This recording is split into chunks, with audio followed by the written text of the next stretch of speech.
Hai, hello, salam sejahtera Malaysia. Selamat datang ke channel Fels Lifestyle. Saudara-saudara, tuan-tuan dan puan yang amat dihormati, ini satu lagi pendedahan yang pasti mengejutkan, terutamanya kepada mereka yang meminati ataupun menjadi penyokong Abah ataupun Tan Sri Muhyiddin Yassin. Rupanya ini yang pernah berlaku semasa Muhyiddin Yassin pernah menjadi Perdana Menteri. Perkongsian daripada Malaysia kini bertarikh 6 Oktober. Raya mungkin tinggal dalam gua masa Muhyiddin jadi Perdana Menteri. Ahli Parlimen Jelutong RSN Raya mungkin tinggal di gua ketika Muhyiddin Yassin menjadi Perdana Menteri, sindir seorang pemimpin parti komponen Perikatan Nasional. Timbalan Presiden Parti Rakyat India Malaysia S. Subramaniam membidas pemimpin DAP itu yang menyoal apakah yang dilakukan oleh Muhyiddin untuk membantu golongan miskin semasa dia menjadi Perdana Menteri. Saya percaya Raya baru bangun dari koma atau dia tinggal di gua ketika Tan Sri Muhyiddin menjadi Perdana Menteri. Bukan negara kita, tetapi satu dunia tahu Muhyiddin menjadi Perdana Menteri ketika kemelut COVID-19. Sebagai tindak balas terhadap kesan ekonomi COVID-19, dia memperkenalkan pakej rangsangan ekonomi bernilai RM250 bilion untuk melembutkan tekanan ekonomi. Yang paling penting, pakej rangsangan ekonomi ini adalah untuk seluruh rakyat Malaysia, termasuk golongan kaya yang turut terkesan dengan PKP, katanya. Muhyiddin juga mengumumkan moratorium bayaran balik pinjaman bank selama 6 bulan secara automatik kepada semua individu tanpa mengira golongan B40, M40 atau T20. Jangan lupa program bantuan bakul makanan RM300 ribu kepada setiap ahli parlimen. Saya pasti RSN Raya juga menerima peruntukan itu sebagai ahli parlimen waktu itu. Saya pasti beliau membantu. Cuma saya tak pasti adakah bantuan raya itu sampai kepada semua golongan, katanya. Sebelum ini Subramaniam menuduh PM Anwar Ibrahim meneruskan serangan ke atas golongan elit, berkata seolah-olah berdosa untuk menjadi kaya ketika era pentadbiran Madani. Pemimpin PN itu merujuk pernyataan Anwar bahwa kerajaan mungkin akan menghentikan pemberian subsidi untuk membiayai pendidikan anak golongan mahakaya. Raya kemudian tampil mempertahankan kenyataan Anwar, berkata, sekiranya kerajaan tidak memberi subsidi pendidikan terhadap pelajar daripada keluarga kaya, maka ia akan memanfaatkan kanak-kanak keluarga miskin dengan meletakkan peluang mereka di padang yang sama rata. Sementara itu, Subramaniam mencabar Raya menyenaraikan rancangan baru kerajaan Madani yang dikhususkan kepada masyarakat India. Saudara-saudara yang amat dihormati tuan-tuan dan puan, apa komen Anda? Halo semua, salam sejahtera Malaysia. Selamat datang ke channel Fels Lifestyle. Tuan-tuan dan puan yang amat dihormati, baru-baru ini terdapat satu berita ataupun satu isu yang menyebut parti Anwar Ibrahim ataupun PKR dan juga komponen di dalam Pakatan Harapan, yaitu Parti Amanah, tidak memainkan peranan yang penting di dalam kerajaan perpaduan seperti mana kekuatan Parti AMNO dan juga Parti DAP di dalam kerajaan.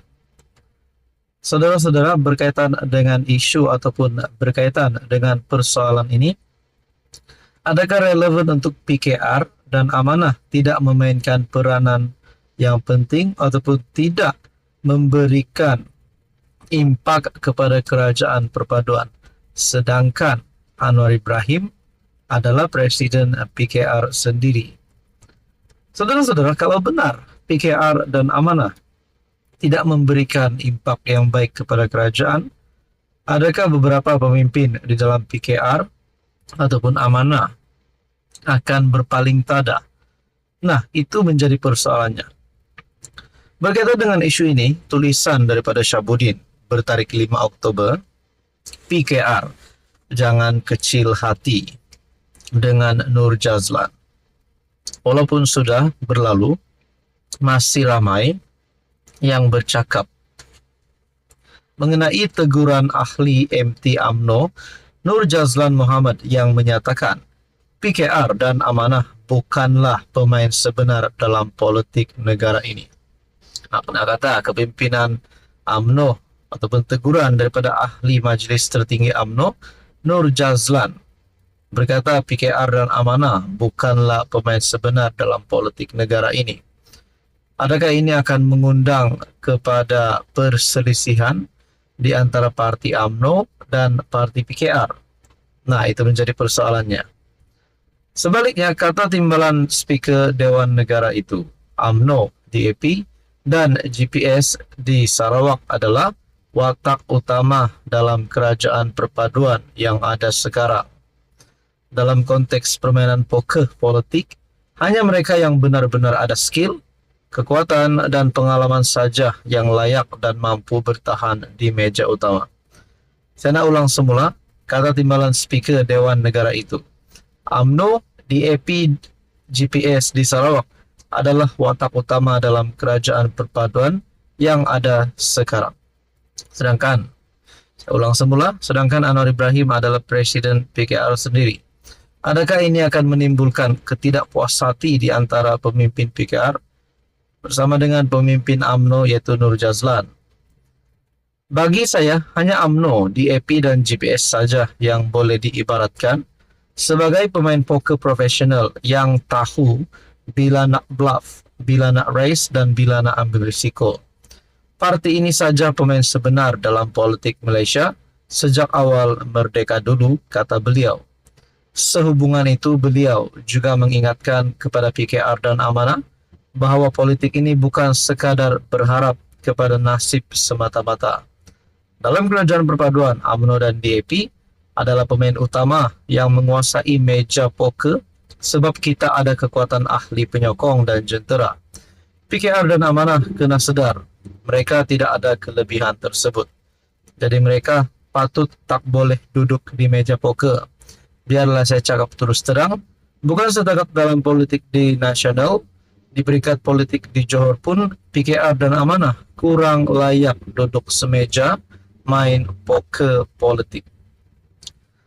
Realitinya mereka ini hanya passengers, penumpang yang nak rebut kerusi dalam kapal terbang yang dikemudi dua pilot yaitu UMNO dan DAP. Khususnya kepada orang-orang PKR, tentu saja mereka tersinggung, melenting dan marah dengan apa yang dinyatakan Nur Jazlan kerana PM Anwar Ibrahim adalah daripada PKR. Tentulah sukar mereka menerima bahawa PKR bukan dianggap sebagai pemain utama sedangkan kerusi PM milik parti tersebut.